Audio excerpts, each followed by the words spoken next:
בערך כ-12 בני ערובה, עם 40 מחבלים, ששומרים עלינו. אני מקצרת לך את הסיפור, כי הם מתעללים בכם? הם לא מתעללים בנו, הם מתנהגים אלינו בצורה מאוד אנושית, זה אומר שהם שומרים עלינו. כן, מה זה אומר אנושית? שומרים עלינו, הם נותנים לנו לשתות פה ושם, כשהם רואים שאנחנו בלחץ, הם מרגיעים אותנו. הייתה תחושה מאוד מאוד מפחידה, אבל אף אחד לא התנהג אלינו באלימות.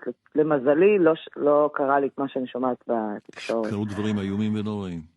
נכון, אבל אחרי שעתיים, בקיצור, בהתחלה לא היה שום גורם ביטחוני איתנו. אנחנו אלה שהתקשרנו במשטרה יחד עם החוטפים, כי החוטפים רצו שהמשטרה תגיע, כי המטרה שלהם הייתה לחטוף אותנו לעזה, לא לרצוח אותנו. ואחרי שעתיים שאנחנו נמצאים שם עם החוטפים, מגיעה המשטרה, מתנהל קרב ירי שהמשטרה שלנו מתחילה אותו, קרב ירי מאוד מאוד קשה מבחינת כמות התחמושת שעברה שם,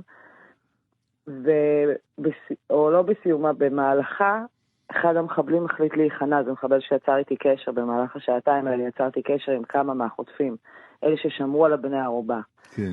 והוא מחליט להשתמש בי כמגן אנושי, הוא מחליט להיכנע, אני לא מודעת לזה באותם רגעים, זה בדיעבד, הוא מתחיל להתפשט, הוא קורא לי ומתחיל לצאת איתי מהבית תחת אש, אני צועקת בזמן הזה לימ"מ כשהם יכולים לשמוע אותי שיפסיקו לראות, כן. ואז הם שומעים אותי והם מפסיקים לראות, אני רואה על הדשא של בגינה של האנשים מהקיבוץ שיש 5 בני ערובה ששוכבים או 6 על האדמה בחוץ, ממש כצאן לטבח מול הירי של הימ"מ שלנו והמחבלים. הטרוריסטים ירו בהם? לא, הם נהרגו מהחילופי ירי, תבין שהיה חילופי ירי מאוד מאוד קשים. זאת אומרת, יכול להיות שזה כוחותינו ירו בהם? כשניסו לפסל את החוטפים, את החמאס? כן, חיסלו את כולם, כולל הבני ערובה, כי היה שם חילופי ירי מאוד מאוד קשים.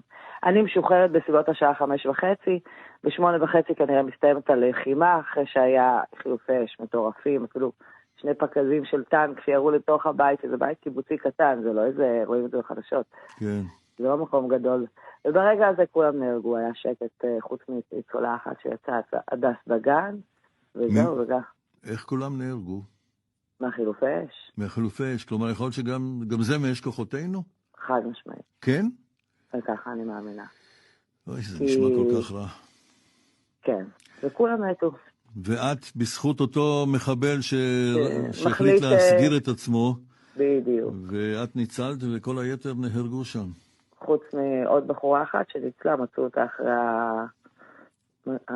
מי שטיפל שם באירוע, אחרי אולי זה בתקל או משהו כזה, מצאו אותה שהרים על ראש בין כל הגופות, ואז פשוט ובן הזוג שלך שהיה איתך? נהרג. הוא גם נהרג. כן, כולם נהרגו שם.